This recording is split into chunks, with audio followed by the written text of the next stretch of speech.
70% of the poverty nandoon sa agricultural sector.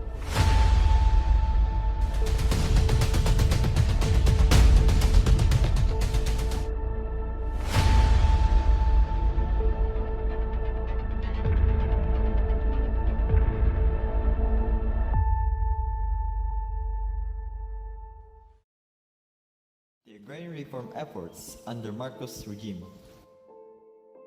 In 1972, President Marcos declared martial law enabling him to wipe out the landlord-dominated Congress. He was able to expand executive power to start fundamental restructuring of government under Presidential Decree No. 27, or also known as Code of Agrarian Reform of the Philippines. President Ferdinand E. Marcos' Proclamation No. 1081 on September 21, 1972 ushered the period of the new society. 5 days after the proclamation of martial law, the entire country was proclaimed a land reform area and simultaneously, the Agrarian Reform Program was decreed. President Marcos enacted the following laws: Republic Act No. 6389, Code of Agrarian Reform, and RA No. 6390 of 1971, created the Department of Agrarian Reform in the Agrarian Reform Special Account Fund.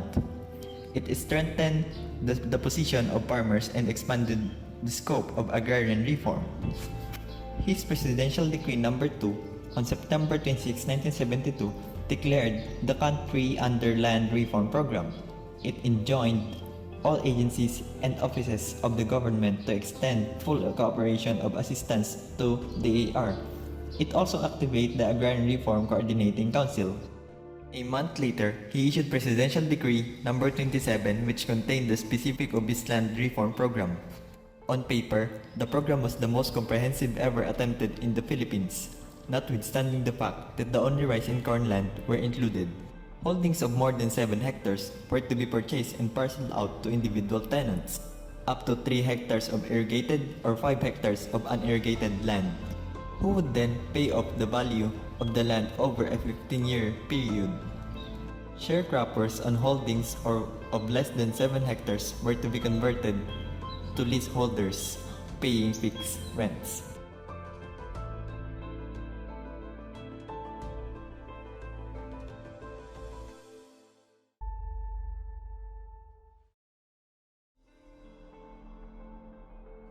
Former President Corazon C. Aquino signed into law on June 10, 1988, the Republic Act No. 6657, or otherwise known as the Comprehensive Agrarian Reform Law, or CARL, became effective on July 15, 1988.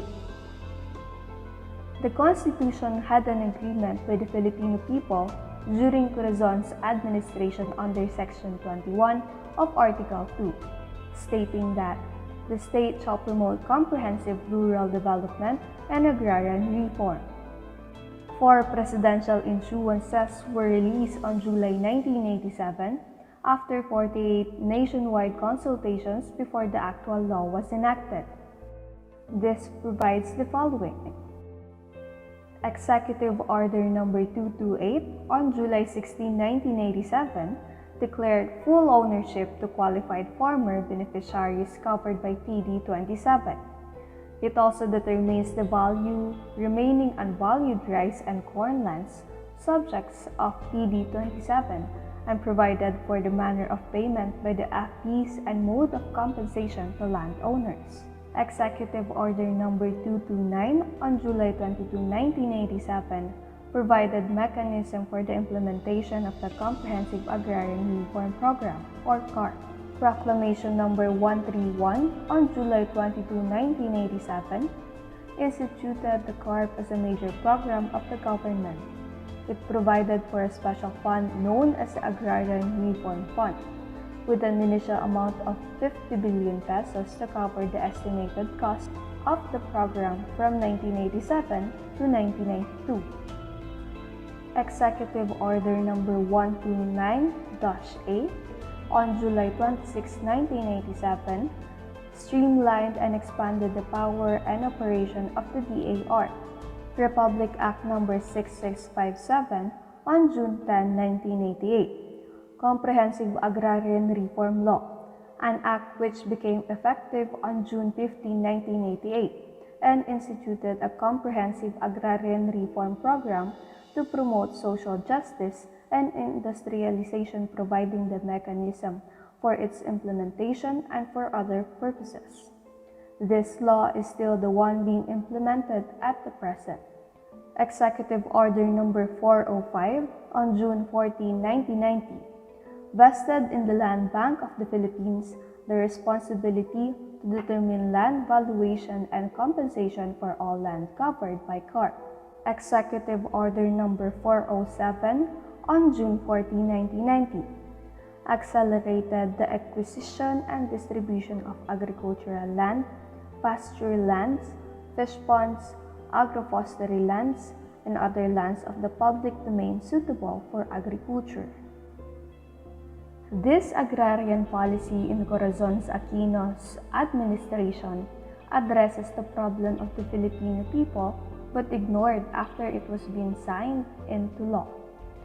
As I have gathered evidences and found nothing but the truth itself from the owner of some lands and the previous videos on the internet under the times of Corazon that it was enacted, that it was all an act.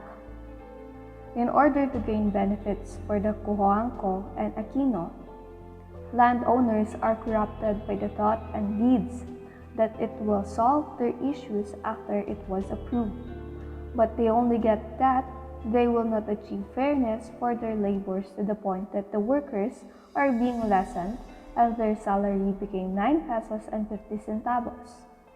On a scale of 1 to 5, people I have heard interviews from, it gave all the conclusion that the only point it was pointing is they have not gained anything from the laws enacted.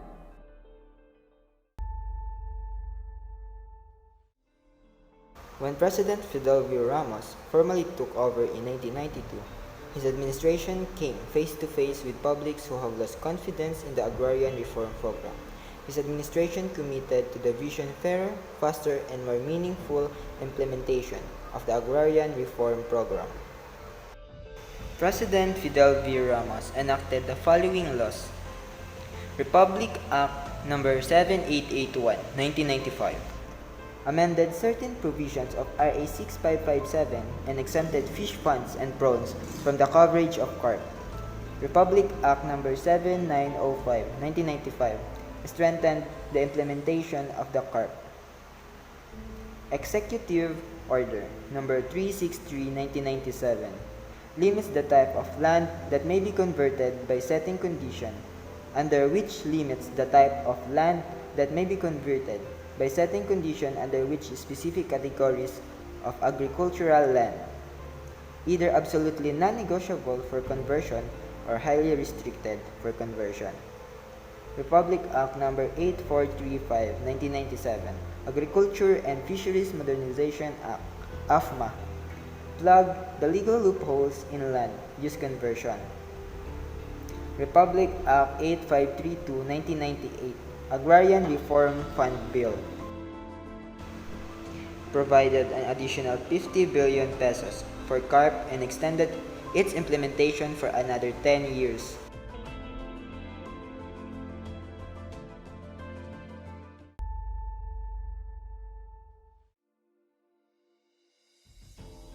President Joseph E. Estrada, Era para sa Mahirap. President Joseph E. Estrada initiated the enactment of the following law: Executive Order No. 151, September 1999, Farmers Trust Fund, allowed the voluntary consolidation of small farm operation into medium and large-scale integrated enterprise that can access long-term capital. During his administration, President Estrada launched the Magkabalikat para sa kaunlarang agraryo or magkasaka that they are forged into joint ventures with private investors and to agrarian sector to make FBS competitive. However, the Estrada administration was short-lived. The masses who put him into office demanded for his ouster.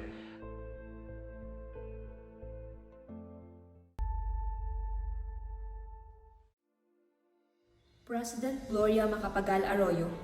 The Agrarian Reform Program under the Arroyo administration is anchored on the vision: to make the countryside economically viable for the Filipino family by building partnership and promoting social equity and new economic opportunities towards lasting peace and sustainable rural development. On September 2004, President Gloria Macapagal Arroyo signed the Executive Order No. 379, transforming the Department of Agrarian Reform into the Department of Land Reform or DLR.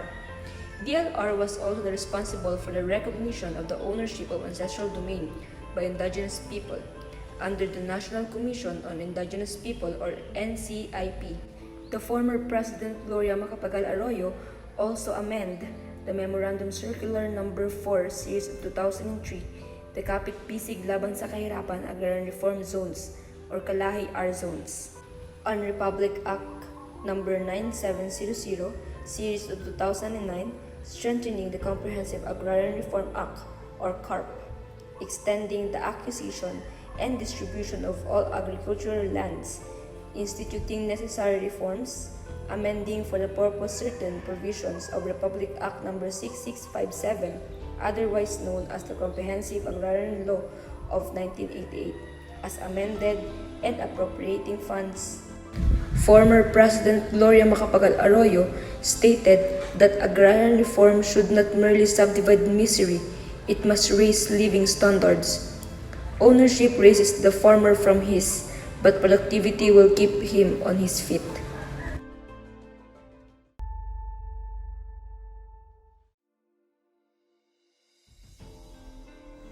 The Agrarian Reform Community Connectivity and Economic Support Services Project was established during the presidency of President Ninoy Aquino III to help achieve the overarching goal of rural poverty reduction, particularly in agrarian reform areas. Under his administration, the legal case monitoring system was also launched. Aside from these initiatives, Aquino also signed Executive Order No. 26, Series of 2011, mandating the development of a national greening program in collaboration with other government agencies by the Department of Agriculture, Department of Environment and Natural Resources, and Department of Agrarian Reform Convergence Initiative. This order states that the Department of Agrarian Reform is the lead agency in the implementation of agrarian reform and sustainable rural development programs. The Section 2 of this executive order states that the National Greening Program shall plant some 1.5 billion trees covering about 1.5 million hectares for a period of 6 years from 2011 to 2016. The National Greening Program, as defined by the executive order, is the policy of the state to pursue sustainable development for poverty reduction, food security, biodiversity conservation, and climate change mitigation and adaptation. The social mobilization of this program is to require all students, whether identified by DepEd or CHED, and all government employees to plant a minimum of 10 seedlings per year in areas determined by the Convergence Initiative.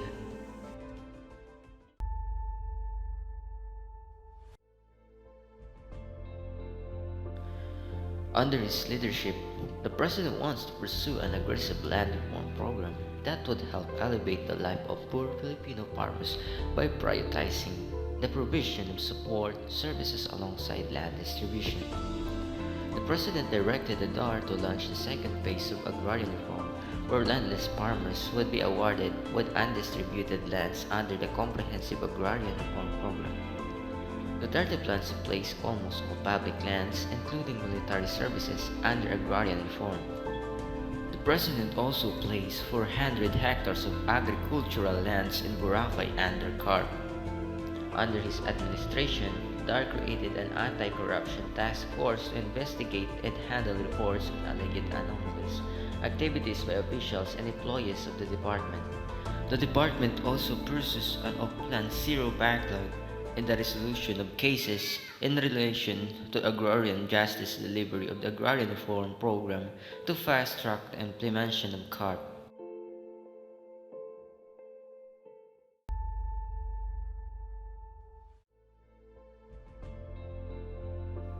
Definitely not.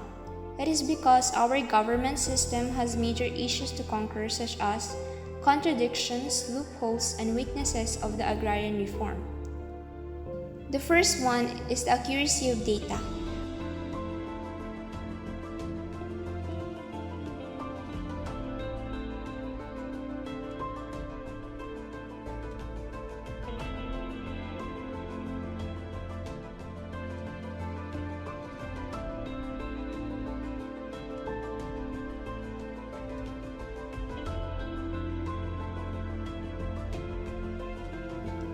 The second one is the violence against land rights claimants.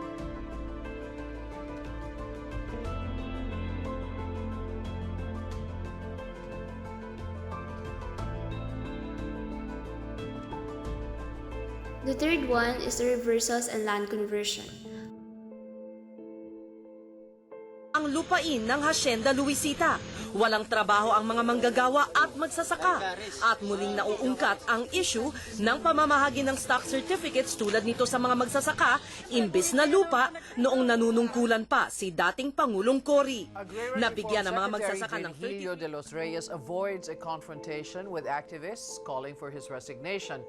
Bishops are joining the fray as they criticize de los Reyes for the slow distribution of land under the comprehensive... Sa bukid lang ho ako nagpipirming magtrabaho. Baka mga 5 taon pa yan, wala nang sasakain dito. Puro mga pabrika na dyan, umalis na. Hirap ka, pawis, dugo. The fourth one is the provision of support services.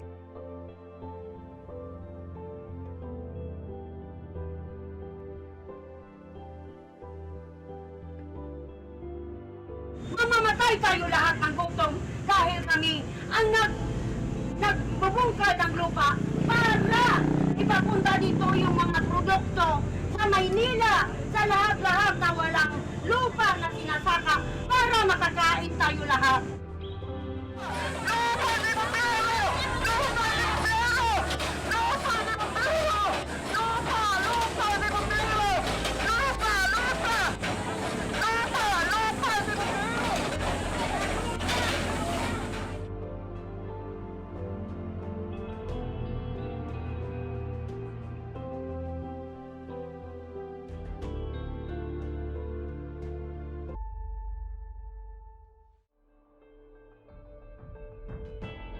To solve the given issue, I encourage agricultural investment that promotes area-based development by ensuring that each area in the Philippines is prioritized through specific development programs.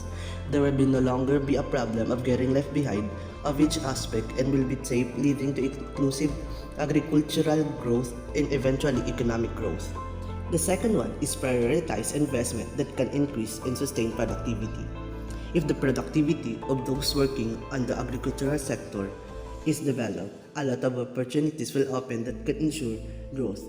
However, productivity enhancement should not only be on one or two aspects. It should cover the entire supply chain from production to marketing. The last one that I can recommend is ensuring the irrigation system. Irrigation system have been a constant problem of the average Filipino farmers. If investment in a developed irrigation system is prioritized, it will make a huge difference. Sarney, emphasizing its significance, stated that an improved irrigation system in any part of the Philippines can increase productivity by 15% to 20%. And that's all. Thank you.